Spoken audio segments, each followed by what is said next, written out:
এবং একের পর এক মহিলারা তারা এখন জনসমক্ষে এসে প্রকাশ্যে বলছে যে আমাদের জোর করে ভুল বুঝিয়ে সাদা কাগজে সই করাতে বাধ্য করেছিল বিজেপির নেতারা।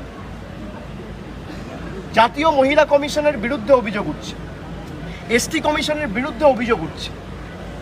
আজকে সারা বাংলাকে যেভাবে ছোট করেছেন আপনারা দেশের সামনে, পূর্ব পরিকল্পিত ষড়যন্ত্র এবং চক্রান্ত করে 2000 টাকার বিনিময়ে বাংলার 10 কোটি মানুষের মর্যাদা সম্মান আপনারা দিল্লির বুকে বিক্রি করেছেন। এর থেকে লজ্জাজনক কি হতে পারে? আমরা তো এটাই বলেছিলাম যে সন্দেশখালি পরিকল্পিত। সন্দেশখালি নিয়ে কালকে রেখা পাত্রের ভিডিও ভাইরাল হয়েছে, জনসমক্ষে এসছে।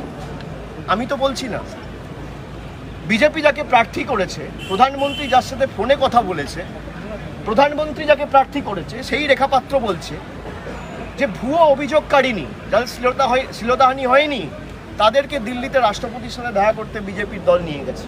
এরা কারা? আমি বলছি না, রেখা পাত্র বলছে। রেখা পাত্র 2000 টাকা নিয়ে কমপ্লেন করেছে, আমি বলছি না, গঙ্গাধর কয়াল বলছে। আমি মনে করি এই জল অনেক দূর গড়াবে, অনেক দূর গড়াবে। এবং সুপ্রিম কোর্ট অবধিও আমি দলগতভাবে অনুরোধ করেছি আমাদের দলনেত্রীকে যে রাজ্য সরকারের তরফ থেকে এই পুরো ভিডিও ফুটেজ যেটা জনসমক্ষে এসছে সুপ্রিম কোর্টের বিচারের সময়, শুনানির সময় যেন পুঙ্খানুপুঙ্খভাবে ডিটিপি করে জমা দেওয়া হয়। যে বিজেপির মণ্ডল সভাপতি, আর একজন মণ্ডল সভাপতি নয়, দুজন মণ্ডল সভাপতি, গঙ্গাধর কয়াল, শান্তি দলুই, দুজনেই বলছে। একজন বলছে 26 তারিখ এই যে রোবট নামিয়ে অস্ত্র উদ্ধারের যে নাটক, যে চলচ্চিত্র আপনারা দেখিয়েছিলেন, সেটাও তো সংগঠিত, সেটাও তো পরিকল্পিত। তিনি বলছেন যে বিজেপির নেতারা অস্ত্র রেখেছিল, তারপর সিবিআই গিয়ে রেড করে সে অস্ত্র উদ্ধার করেছিল।